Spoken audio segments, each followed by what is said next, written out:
quite the time to ponder self-reflection and self-awareness, and quite the time to ponder such things of nuances and self-expression. And as I divulge myself of my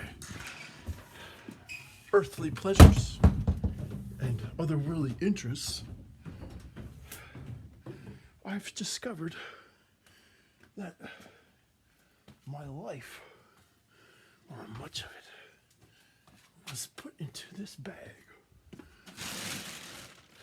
Now, I had to I saved the estate from the titles and authorities there which assign to a degree that the powers vested in me make me famous or decorated or a VIP.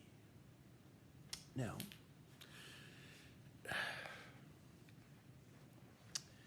it has caused a great perplexity and profundity in the intellectual capacity of understanding the intelligentsia and the magnificence of what you're about to see.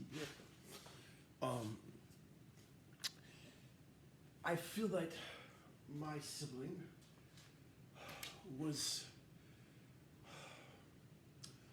I don't know how else to describe this. My father wasn't famous, so for my brother, in a form of adolescence, it's like, well, Dad, if you're not famous, then you don't have the legitimacy of an artist.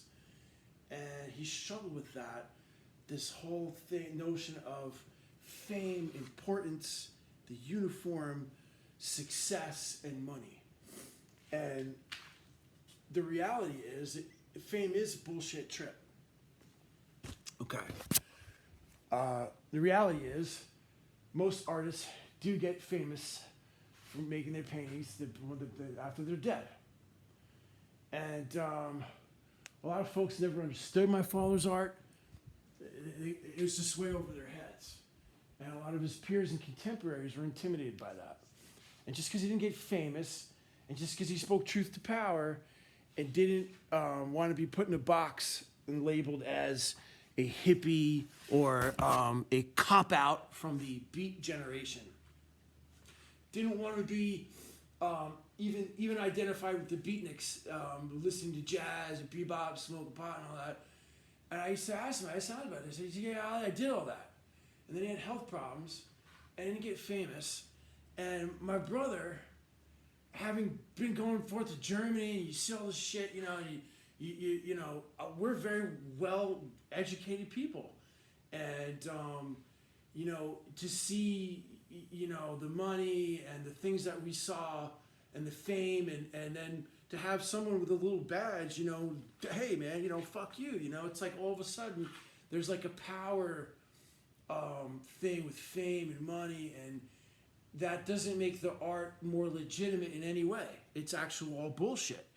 And I think my brother and I, we came to we disagreed on a lot of things with what we considered good vibes in music, based on our personal experiences and what happened to us. And it's very, very sad, but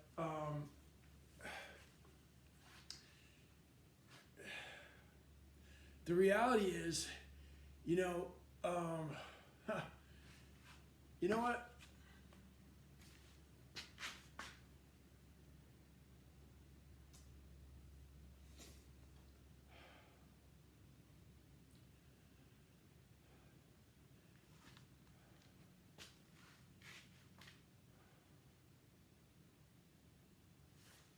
I'm just going to let the paintings speak for themselves. I'm going to go about my business doing what I have to do here. I saved it. I saved this place from a piece of paper that had a little signature on it. And it's something very powerful. Fame really is a bullshit trip, and these things that human beings have invented, papers and these things, degrees, these things they sign, the badges they put on people.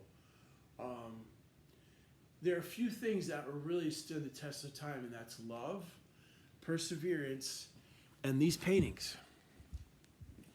These paintings tell a story of us as human beings from the moment we were conceived. And now that we've been conceived, we're looking at ourselves being conceived and trying to understand why. And it's so much better if we do that in harmony and peace, and do it peacefully, with equality, in a way that's clean. And I come from a family of science that was very, very knowledgeable and understood science. And I think a lot of Germans just didn't understand a lot of things and were easily convinced and manipulated by a fascist who seems to, want to blame the immigrants and, and all these kinds of things, which is just a sick pattern of human beings not treating each other kindly, not investing in medicine, investing in war, in terrible machines to kill one another. And it's so sad that at the cusp of our evolution and our democracy and all these things coming together in Berlin and Paris, the turn of the century, that human beings decided, oh, boom, we're going to drop bombs and do these terrible things. So I think from my brother, he was like, in a lot of ways, like if you didn't become famous, then your bills weren't paid, and then I guess your art wasn't good, or just some kind of bullshit. There was always some kind of weirdness, and it never became about making the actual art, which is about being alive and being happy, and it's a beautiful way to interact with your universe. And that to a lot of people is scary. They would come over our house and be like, oh my God, Ollie, you didn't do this, and Jesus is going to, all this kind of, Jesus is punishing you, and look at your family, you're sinners, and those. No, we're good people, honest to God, hardworking people. Didn't grow up with to do, all that, the Catholic stuff, and, and hey man, I never tried to push my religion on anyone at all. I just tried to do my own thing, and we had our troubles, and I smoked way too much pot as a kid, and my parents are concerned, and bam, next thing you know, you're charged with felony at 17 for marijuana. And High Times magazine, we had a band here, Sick and Mad and shit, it was pictures, and don't go to school with hash in your pocket anymore. Oh yeah, all kind of shit. Yeah, blah blah blah blah. What was the list time? It was anybody telling me nothing was wrong about weed. And look at this. Focus.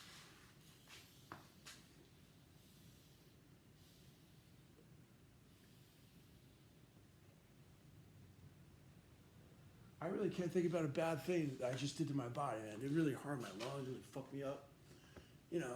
And I used to try to explain it to my mom and dad. I said, THC is crystals, it's not even smoking anything, it's not even bad for you. Because they cared about me. My mom and dad raised us right to be clean, nature, loving hippie freaks, though. But, for a lot of folks who don't understand the art, it's like, I guess it's overwhelming because it makes you question your own perception stuff. And, they were very standoffish because, let's face it, musicians do what they can do, musicians do their thing, and artists do their thing. And so, it's like they got to fine-tune their thing, so they always kind of like, be like, yeah, man, dude, from real life, that's all a cop-out, all that psychedelic, blah, blah, blah. And I'm saying to myself, well, why are they saying that to me? It's to protect me. Because that's a felony. It's illegal to trip out and hallucinate in this country. Why? So the same people would rather see the crucifix of Jesus instead of this in their living room. But hey, freedom of religion, freedom of speech, right? Right? Yeah. And so when they cuff your older brother, who's your only, because your father's disabled, right? And your brother's the only one you look up to. And his brother's a fucking junkie. Look at him, he's a pothead, you know, looking at the hippies in jail and shit, you know, in the psychiatric hospital. You know, look at your crazy fucking brother, you know. Yeah, and they would tell you, you know, if you don't say you're fucking crazy and go to the loony bin, you're looking at 5 years felony, good, boom. That's how that shit was. In the 90s, weed, a felony. You could pass it. They said to me, "Ollie, we had a video of you, Putnam County Correctional, in front of the jail and shit, passing a joint to somebody who was like a cadet." I mean, you know, this big investigations, everything, and it ruined my family and caused so much pain and division and schism, and now they're dead. And they're not here to talk about this story. And nobody would be if it wasn't for the undying responsibility to speak the truth and to always stand up for what you believe and always believe in love. No matter what people say about you, no matter how many times they try to lock you up and put you in jail and throw away the key. What's here is free, and it's love, and it's meant to be in our society, in our world that we live in, harmony. It's not meant we're going around killing each other because this guy's got more money, but the gas and hey, there's a system. It's called Universal Solar Energy Legislation. Imagine all the world. Here's one sun, right, and one fucking battery, one moon. Boom, energy problem solved. Not that complicated. Not that complicated. It's already there. It's already a moon. It's already a star. It's already a sun and a planet. And there's already electricity. Why the fuck do you going to keep sucking it from under the ground with fossil fuels? It's totally unnecessary. And when I worked for Bloomberg in the contracts department, I spoke to these billionaires, and I would say that, "Oh yeah, that sounds like a great idea, yeah. Let's make sure they don't drink too much fucking soda and put their helmets on." These are the people who want to run for president, folks. Yeah. You know, and oh, what is it? Oh, he's not famous. Oh my God. Oh, wait, he didn't say so-and-so's name? Oh, wait a second. Ollie, wait, Ollie should... Ollie can't be gay no matter how fucking hard he tries. I ain't fucking gay. And I'm very respectful. I'm not homophobic. I like being friends. But fame is a bullshit trip. And you take that, me, rewind it, 20 years old, and Jerry Garcia goes, "Hey, what do you want to come up here and sing with us?" And I'm saying to myself, I'm just turned 21, maybe 20 in San Francisco. It's 1995. Jerry Garcia just asked me if I want to come up on the stage and sing with him. Okay, after just escaping hell because of a plant. And what a long trip it's been. Yeah, so, yeah, and my dad used to go, "Yo, you know, Jerry, he's not happy, Ollie, man, he's not happy, dude." And my parents lived in a teepee in Colorado, came back with a little patch of my headband and shit as a kid, wanted to be like the Indians. I don't want to be like the Cowboys. I want to be like the fucking Indians, man. Who the fuck wants to be like the Cowboys? Be like the Indians, man. So, big problem off the bat. Ollie wants to be like the Indians. Oh shit, pat, pat, pat. It's easy. It's easy. Done deal. Oh, I want to be like the Cowboys, man. You want to be like the Cowboys? Nah, man, I don't like drinking and shit, you know. I wasn't about it. But, the two worlds meet, and then, all of a sudden, Dad ain't famous, but he should be famous. So I'm... Nah, man, it didn't work out. It didn't work out for either one of us, obviously. We're not famous. Yet. But we should be. And I know my dad should be. Dad should be famous, and I love you, Dad. I'm still trying. I'm not giving up. Number one chief fucking number one. Number one chief fucking number one. Get down with the get down. Number one rescue. So, folks, as you can see, I'm gonna need some assistance. I can make it worth it there. Hope, I hope it's up towards you. Go. Can make it worth your while. If you're looking for a job, it's a place to be on a Saturday. Right here. Every day is an holiday.